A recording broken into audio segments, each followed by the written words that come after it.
Okay, now Laplace equation.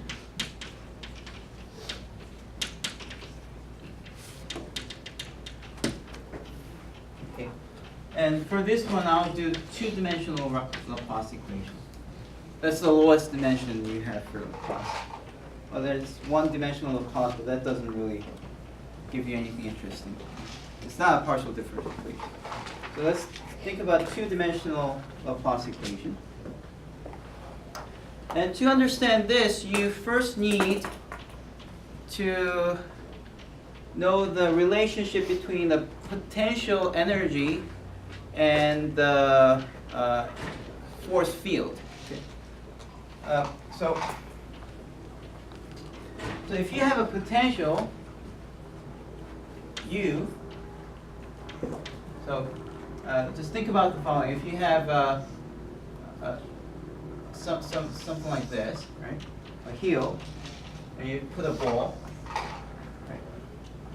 Now, where would this ball go? Down. That way, right? Yeah. So it's going to go down, yeah, and it'll be moving away, right? And the force that this ball will experience will be proportional to the steepness of this heel, right?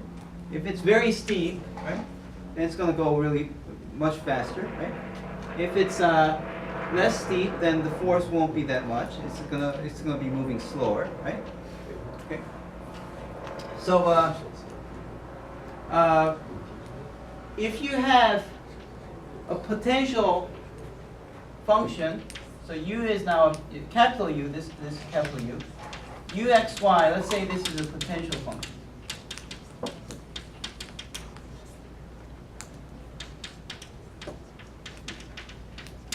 And I'm keeping the potential a little bit generic because in physics you have the potential energy, but you also have electric potential, right? If you have electric potential, so if you have a charged particle in the center, what do you get? You get electric field, right? So the charged particle gives you electric potential, and from the electric potential, you get so you get negative K Q over R. That's your electric potential, right? Yeah. And then if you take the gradient of this potential, what do you get? You get the electric field. Right? That's the relationship, right? And because, so in general, because the field that is produced by the potential tries to go in the direction, anything that's in a potential, anything that's in the field generated by the potential function tries to go towards the direction where the potential is decreased, right? So, and what's the meaning of gradient of U? Remember? The fastest increasing. The fastest increasing direction. Okay, that's very good. Okay, and therefore, the potential from the potential generated, the field generated by the potential is that not actually the same as the gradient of U, but it's actually negative gradient of U. Okay, so that's what happens. So anytime you have a potential, you can take the negative gradient of U, and calculating that gives you the force field, okay? Or electric field or whatever. So if this was potential energy, you're going to get the force field. If this was electric potential, this will give you electric field. Okay? That's how it works. Okay. All right. So that's one thing. That's one side of the equation. Now, I have to talk about divergence and curl of a vector field, which you learned in vector calculus, but you didn't learn it so well. So let me try to explain. So if you have some vector fields are just something that is like a force field. If you if this was electric potential, electric field, then putting some charged particle here will give you forces in that direction, assuming that the charged particle is positively charged. Okay, so that's the force field that you get, and if you have a field, then you can take any region and define something called the flux. So if this region is sigma, we can talk about the flux of that region. Yeah. No, flux of the vector field of that region. We can talk about the flux of the vector field of that region. And it's defined in the following way. If you do integral and you go around the boundary of this region omega, and as you're going around it, you take the vector field and dotted it with outward normal vector, and then ds.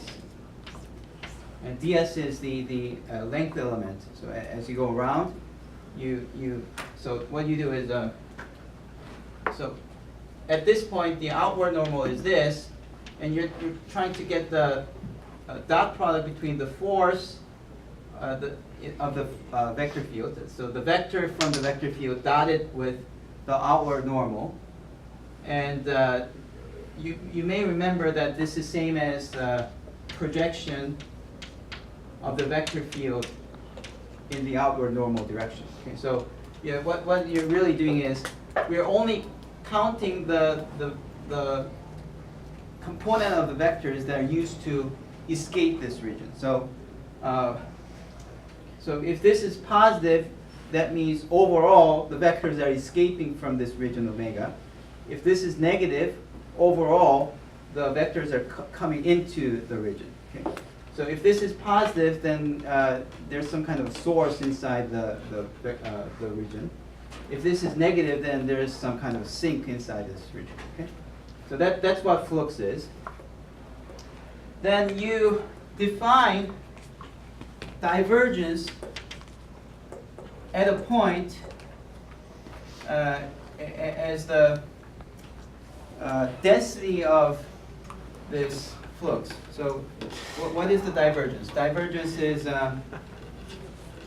it's getting a lot more complicated, right? Yeah, but this is something that you should know, and especially it comes into play when you take a electromagnetics course. So I'm even explaining it at this point, I'm trying to judge how much I have to go into detail, but it's very important to have some intuitive ideas of flux and divergence and potential and vector fields. If you have them, then everything that you learn in electromagnetic theory is very natural. If you don't have that intuition, then it's just totally foreign language. Okay. All right. So what is the divergence? Divergence is the following. You take divergence of a function f at a point x comma y is like this. You take a square or any shape with one corner at x comma y, and let's just call this as omega. And I want to make this omega very small. Okay? So what I want to do is I take the flux of the vector field. Oh, by the way, these f's are really vector fields, so I have to put arrows on it. So flux of the vector field on this region divided by the area of this omega. So if you divide the flux by the area, you get some value. And then what you do is you take a limit where the omega itself shrinks to a point.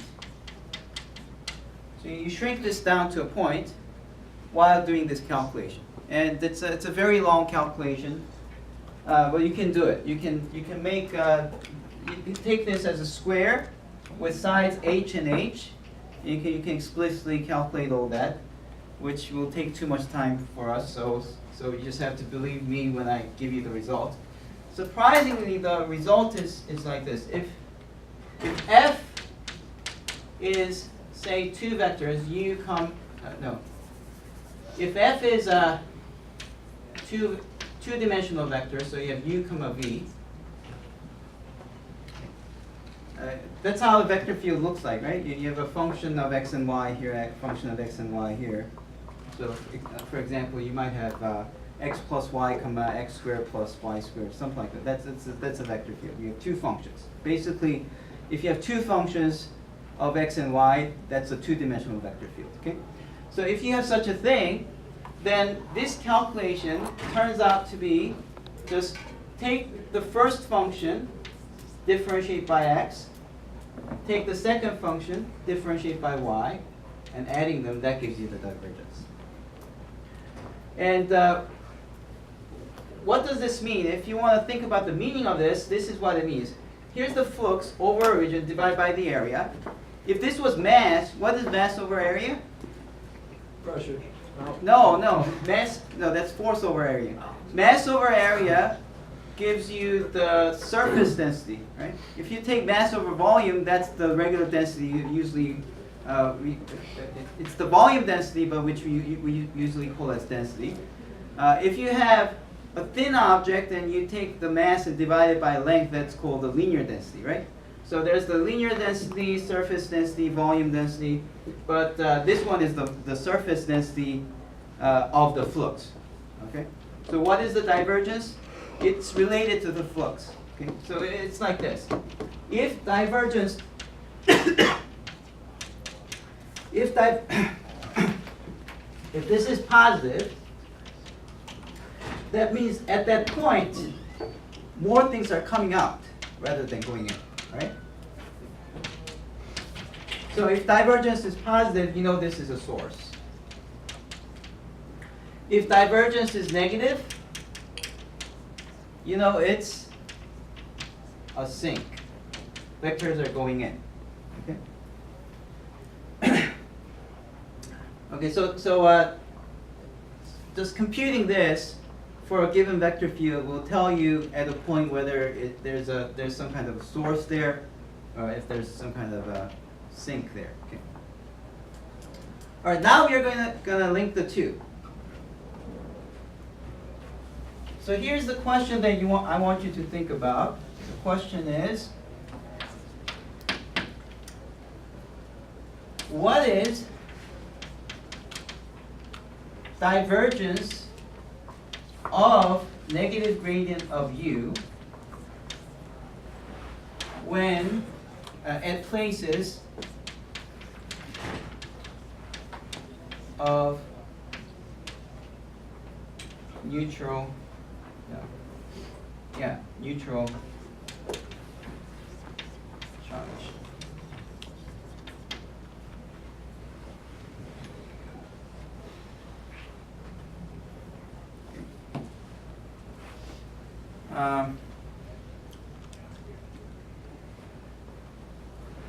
What is the divergence of negative gradient of u at places of neutral charge? So here's the picture. And this is probably something that you learned in physics too. So if you have a single point charge, okay? If you have a single point charge, and I take this region, there's the only one point charge. So you have like electric field that looks like that. It's radial, right? You take this region omega. What's the flux at omega?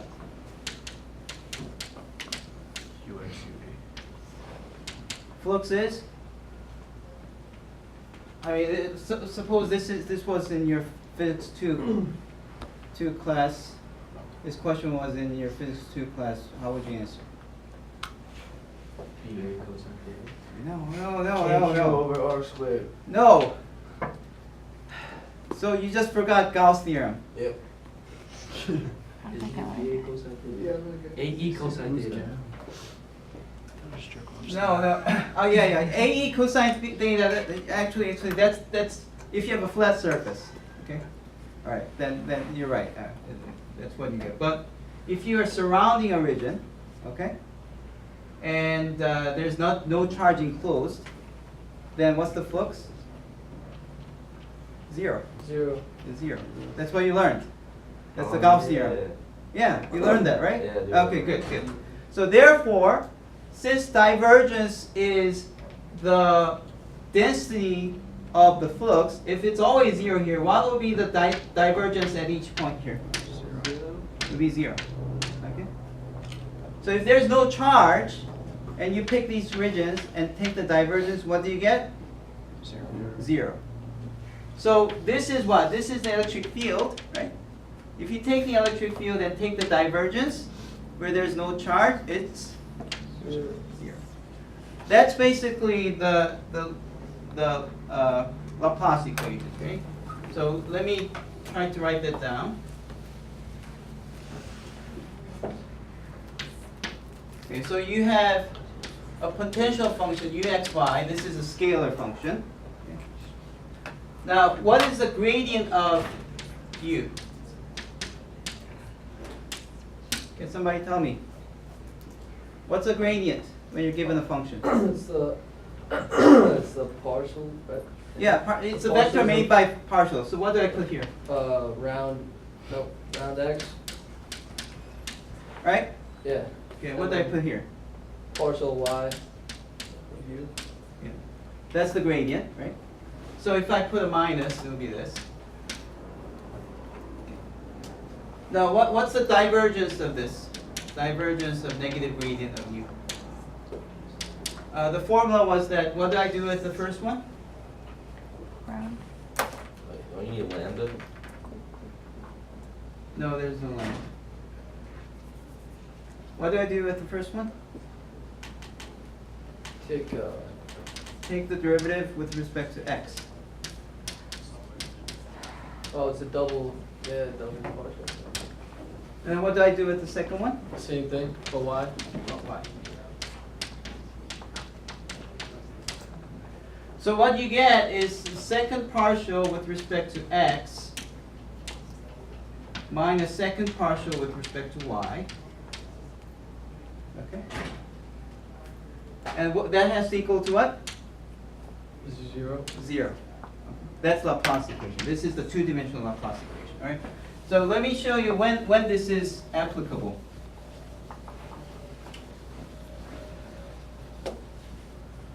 So suppose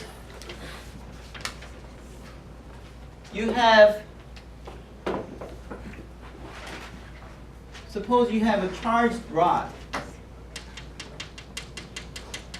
Okay, so you have this material charged with some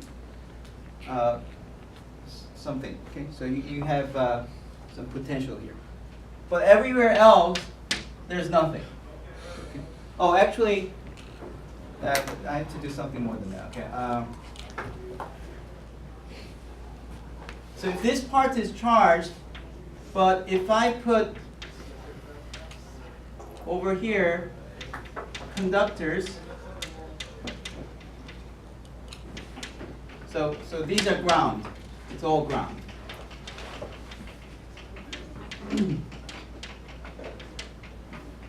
But this is positive charge. Yes. The Laplace equation, it's the divergence one. No, this last one. Okay. Alright. So in this case, what inside here, because there is no charge, what you can say is you know that in here that holds. What is that? I can just multiply negative both sides, so negative doesn't matter. The equation that you get is u differentiate twice in the x direction plus u differentiate twice in the y direction has to equal to 0 in here. Okay. And then you have a few more conditions at the boundary. So for example, if y is 0, but x is any point in here, we can give some constant here. So just some constant, or maybe there's some charge distribution. So if it's a non-conductive material here, then you can make the charges non-uniform. It's not uniformly charged. So you may have something else. Okay, some function of. So this could be a function of x. But on the other side, you may have, like, for here, what is this? This is Oh, by the way, let's just say this is A, that's B. So you have U0y will be 0. And over here, what is this? This is x is always set to A, y is arbitrary, so that's also set to 0. And what is this one? In that case, y is always B, x is arbitrary, and that's set to 0. Okay, so with these boundary conditions, if you solve this, it will tell you what is the what is the potential distribution here. It tells you the potential here. And after you get the potential, if you take the gradient, negative gradient of it, you can actually find out what is the shape of the vector field inside. Okay, so that is what the Laplace equation is. Right? Now this actually links to two-dimensional heat equation. So let me explain. Put the two together: heat equation and Laplace. So there's a 2D heat equation. I already told you what one-dimensional heat equation is. So 2D heat equation does this. If the divergence of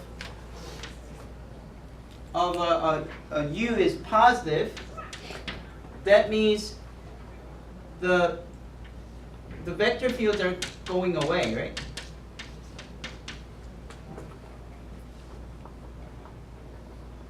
Yeah. So sorry, I shouldn't do this. Divergence of negative gradient of U is positive. Then it's going away. Therefore, U is going down, right? Round T should be negative. U is decreasing. If you're losing heat, the temperature must be decreasing, right? And vice versa. If this is positive, then that's negative. Now, watch for this negative sign. If you take this negative and multiply both sides so that you get rid of this and flip this inequality, then you see that if the divergence of the gradient is negative, that means round U round T is negative, and also vice versa. Okay?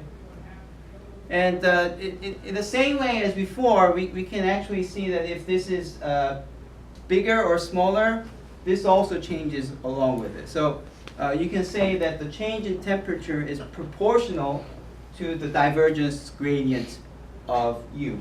Now, if you actually calculate it, we already calculated this for the negative. If you erase the negative, this is really UXX plus UYY. Right? So the heat equation in two dimension is this. Round U round T is equal to K times UXX plus UYY. That's the two-dimensional heat equation. Right? So think about the following case. You have a room, okay? And on one side, you have the radiator, which is kept to a temperature of 20 degrees. But this wall, which is thinly insulated, so it's not doing a good job in insulation, and outside temperature is 0 degrees. Okay? And then you will have the initial heat distribution, okay? And then you keep in this way for a long time, okay? Now, after many days, where the condition is exactly the same, so let's just suppose that this is like some strange world where there's no temperature difference outside. It's always 0 degrees. Now, in that case, what happens is that your heat distribution, the temperature distribution inside this room will be stabilized, right? Wouldn't that be right? It will be fixed in some shape. So it will be some high value here, but as you go towards to outside, it's going to go down to 0, right? Yeah. Now, when it's stabilized, that means there's no heat change with respect to time. What does that mean on this side? This is 0 because it doesn't change. There's no rate of change. Which means this is equal to 0. What kind of equation is that? Laplace, right? It's this equation. If you divide by k, you get that, right? So another way to think about the Laplace equation is if you have the heat equation, two-dimensional heat equation, and if you think about the case when time passed, infinite time has passed, so that it's all stabilized, then the shape of the heat distribution will be determined by this Laplace equation. So Laplace equation comes up in two different places. One, it comes up in when you want to find out electric potential given some charged things. Two, it comes up when you want to see how the heat stabilizes in a given condition. So that's what Laplace equation is. Right? So that should give you some idea of what it is.